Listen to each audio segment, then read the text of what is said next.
Syuib dan geng-geng Sepakem official berkemah dekat Pulau Bom-Bom Sabah, masing-masing telan Leo nak makan.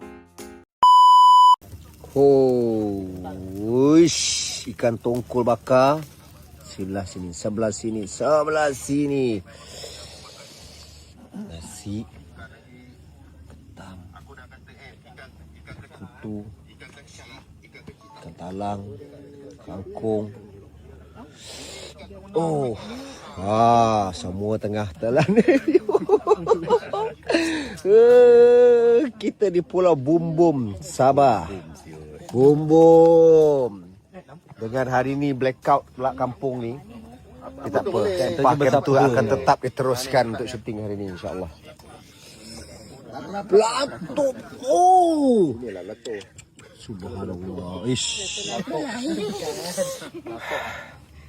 Subhanallah sedapnya. Terima kasih Sabah.